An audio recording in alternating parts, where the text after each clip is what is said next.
Is a fight for freedom, old top. I'll do it. For America.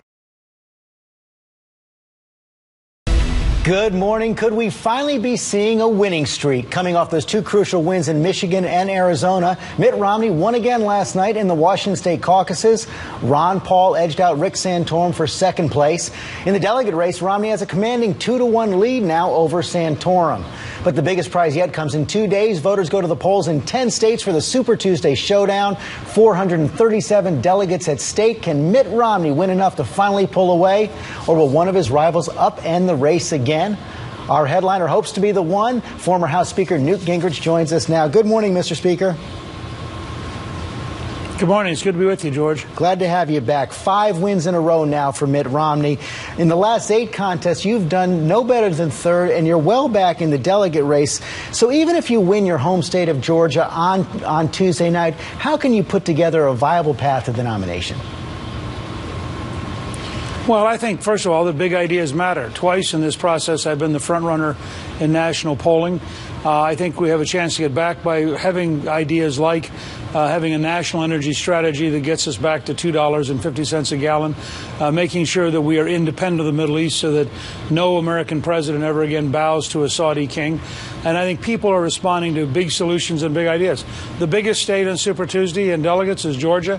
I think I'll win Georgia by a much, much bigger margin than Romney won Michigan. We're going to go on. We're competing in Tennessee and Ohio and Oklahoma. A number of other states will pick up delegates in a number of places. Then I think the following week we're going to win Alabama and Mississippi, and we're going to be very competitive in Kansas. This is going to go on for a good while. Governor Romney, who's outspent all the rest of us by multiples, is the front runner without any question. But I think he's not a very convincing front runner, and he's a long way from having closed out this race. Mr. Speaker, you took a blow in Tennessee yesterday. Your state co-chair switched sides. State Senator Stacey Canfield. I want to show you what he said right here. He said, "I like Newt, and I think he's a great leader, but I don't think it's his time, and I think he won't do what is necessary to win this election. I think Rick Santorum is the best chance we can get to have a conservative president." Some conservatives think you need one person running against Mitt Romney. Well, oddly enough, at the time he was doing that, we were winning a conservative caucus vote in Tennessee, and 2 days earlier we won the Nashville Business Council survey, beating both Romney and Santorum. So there are differences of opinion. I think that there's a huge difference between Santorum and me. Santorum has been historically a labor union senator from Pennsylvania. He voted against national right to work. He voted for Davis-Bacon, which cost state and local governments billions of dollars, in favor of unions, and he voted for every single minimum wage increase that the unions asked for. So I think there's some pretty big policy differences there, and when you get out of the industrial states, I think it gets harder for Rick to put together a majority. So we'll see how it goes in the next 2 or 3 Mr. Speaker, weeks. you know, there's really no way for you to get enough delegates before the convention. So this, as you said, could be a long fight if it's going to be successful for you. When we've seen this happen in the past, 1952 for the Democrats, 1976 for the Republicans, 1980 for the Democrats, it means that party loses in the general election. Are you worried that this kind of long fight is going to put your nominee at risk? Yeah. George, I'll be glad to swap history credentials with you. 4 years ago, I believe it was, that Barack Obama and Hillary Clinton went all the way to late June before their race ended. And yet that seemed to actually be more advantageous to then Senator Obama than Senator McCain having gotten the nomination early. So I think it all depends on which year you're talking about and how it evolves, what happens. But we're up against an incumbent president. The thing people have to ask themselves is, who do you think could stand up to Barack Obama in October and win the debates? Because we're certainly not, the Romney strategy of outspending isn't going to work against Obama. The fact is Obama's going to have more money. He's going to be more negative. And if we don't have somebody who can win the debates in October, we're going to have a very hard time winning the election. And I think that's an area where almost everybody thinks that I've had a better ability to communicate our values and to define President Obama in ways that would make it very hard for him to get reelected. You mentioned your promise of $2.50 a gallon gas if you're elected. President Obama seemed to have you in mind when he called that a phony election year promise. And many of our viewers want to know if you can back it up. We had a question from Tony Times on Facebook. Facebook. How can Newt say he will bring the price of gas down when prices of oil are set in world markets? When something bad happens in the Middle East, that will spike the price of oil, even if we're able to drill for all our oil. It is not supply setting the price right now. It is world events. Your response?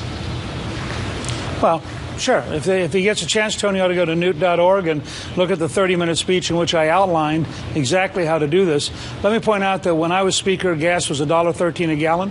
When Barack Obama was sworn in, gas was $1.89 a gallon. We've seen an explosion of opportunity in natural gas through drilling.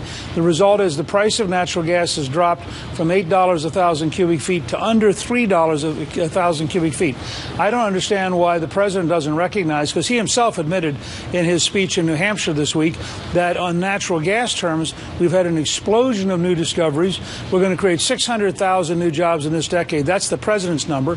And it all came from drilling, and it has lowered the price dramatically from $8 to $3. If you applied that same principle to oil, you'd actually lower the price of gasoline below $2.50. I would be very cautious at $2.50. It'd be down in the $1.20 range. So I think the historic example sitting all around us is what's happening with natural gas right now. This president and his Secretary of Anti-Energy, Dr. Chu, have as a goal getting us to pay European-level prices of $8 or $9. Dr. Chu was clear about that before he became secretary. He wants us to get to be a European-level price structure of $8 or $9 a gallon. He said this week in testifying in the House, he has no intention of trying to lower the price of oil or the price of gasoline. The American people, on the other hand, would much rather pay $2.50 and be independent of Saudi Arabia than be where we are today. And I'm going to ask David Axelrod about Secretary Chu in just a moment. But also, Rush Limbaugh created quite a stir this week with his attack on the Georgetown student Sandra Fluck, who testified in support of President Obama's policy that insurance plans should provide coverage for contraception. Let's show what Rush said right here. Who goes before a congressional committee and essentially says that she must be paid to have sex. What does that make her? It makes her a slut, right? Makes her a prostitute. She wants to be paid to have sex. The Democrats pounced. President Obama called the student under pressure. Mr. Limbaugh did apologize yesterday. I know you disagree with the framing on this issue. You believe this is an issue of religious liberty. The Democrats have called this part of a war on women. Do you worry that Rush Limbaugh helped reinforce that Democratic message? No, I worry that the elite media is so desperate to not describe this accurately. Cardinal George has indicated, the Cardinal of Chicago, that the president's policy, which, by the way, George, includes sterilization and abortion pills. And let's just be clear about this. The president's policy, according to Cardinal George, would lead the Catholic Church to give up every Catholic university and every Catholic hospital. Now, I'm kind of amazed that there aren't more voices in the elite media in favor of religious liberty in America and suggesting that, first of all, this young lady can buy contraceptions all she wants to. There's no place in America that's difficult for her to get contraception. The question is, should a religiously affiliated institution, not just Catholic, but, for example, the Christian University of the Ohio Christian University, which is Protestant but is right to life, finds the sterilization and abortion provisions of Obamacare totally unacceptable. Now, is that something people ought to look at and say this is a religious liberty issue? Or are we just going to have the government from here on out define for us what rights we have, and they say to us, oh, it's okay to be religious for 1 hour on Sunday, but let's not take it seriously the rest of the week? I think this is a very profound question about freedom. Do you think Rush was right to apologize? I think he was right to apologize, but let's talk about apologies for a second. I think the president was totally wrong as commander-in-chief to apologize to religious fanatics while our young men are being killed in Afghanistan, and I think it was a disaster of an apology. Now have the UN commissioner to Afghanistan. Wait, let me just finish. You have the UN commissioner to Afghanistan, in essence saying, since the president has admitted the United States is guilty, these people should be tried. Now, I think that is a disastrous position for us. But, you know, before the president apologized, the commanding general on the ground, John Allen, apologized. He did it, he said, in order to save lives. I think at some point somebody has to also stand up and say, these Korans were defaced by the radical Islamist prisoners.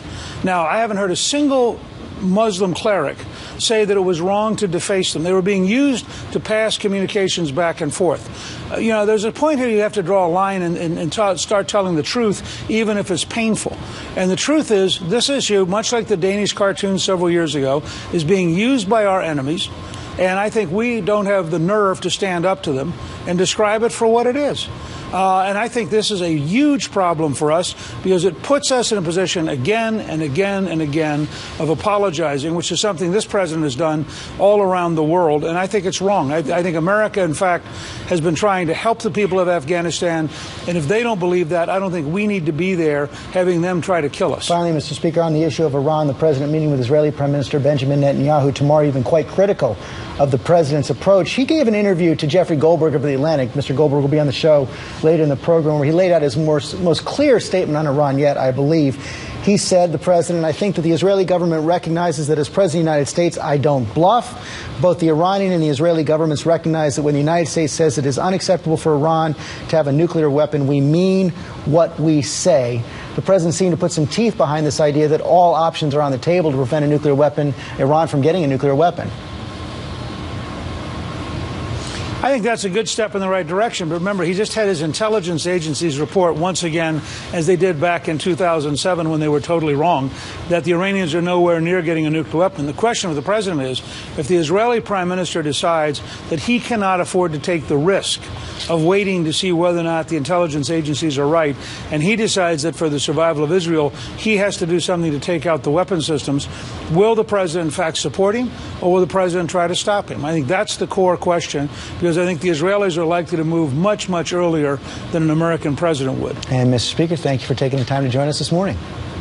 Thank you.